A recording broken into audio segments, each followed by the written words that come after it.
Hi everyone, welcome to Chalchitra Talks. I'm Vani, and this week I want to talk to you about a book by an Indian journalist, Srivatsa Nevatia. Last I checked, he was the editor-in-chief at National Geographic Traveler India. And now some of you might be tempted to pick this book up because of its title, How to Travel Light. But let me tell you, this book is neither a how-to nor is it a travelogue. Instead, this book is about being bipolar in India. Srivats was diagnosed at the age of 23 with bipolar disorder, and this book is his personal journey of navigating the world with the same. For those of you who do not know, bipolar disorder is a mental health disorder which is characterized by extreme mood swings, manic highs and depressive lows. Manic high में क्या होता है कि आप extremely energetic feel करते हैं. You don't feel the need to sleep as much as you generally do and you lose your sense of touch with reality. Depressive लोज बिल्कुल ऑपोजिट होते हैं. You lose energy and you lose your interest in daily activities and you feel very depressed and even suicidal. These episodes can last from a few days to months. And these episodes might be different for different people. But there's an instance in the book where Srivats writes about what going through these episodes feels like. And he says, when you're manic, you do everything to avoid the end of the world. But when depressed, the pieces of your apocalypse prove too heavy to pick up.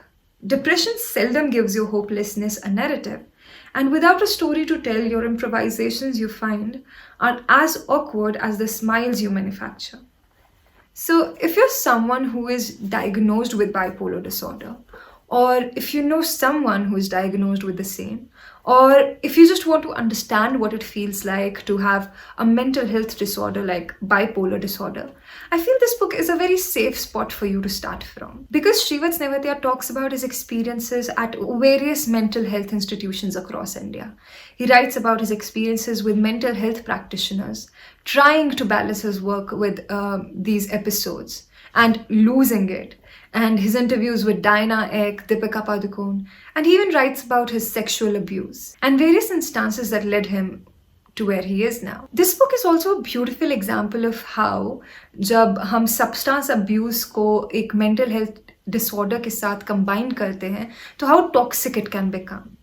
But eventually, at the end of the day, अगर आप बोलोगे कि this book is only about mental health disorder dedicated to bipolar disorder, this will be very wrong because this book is much more than that. It is a beautiful ode to art, cinema, literature, language, and mythology. There are times in the book where Srivats Nevatia writes about these books that influenced him, the movies that made him who he is, and even his childhood stories that he listened to while growing up from his grandmother. And every time an instance like that comes up, you want to go back to your childhood and relive those moments for yourself. For example, there's this one instance in the book where he's talking about a movie, Apur Sansar, a 1959 Satyajit Ray film. And वो similarities draw कर रहा है उस movie के protagonist के साथ. And he's blaming Satyajit Ray for his idea of love because this movie is what he thinks of when he thinks of love. And he writes, to expect that reality will come to mimic art is a desire that is foolish and also tyrannical.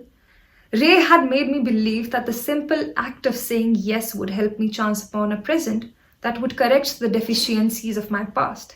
If I was Apu, I should have surely found an Aparna. You cannot help but relate because every time we read a book, every time I read a book or watch a movie, I find myself in characters.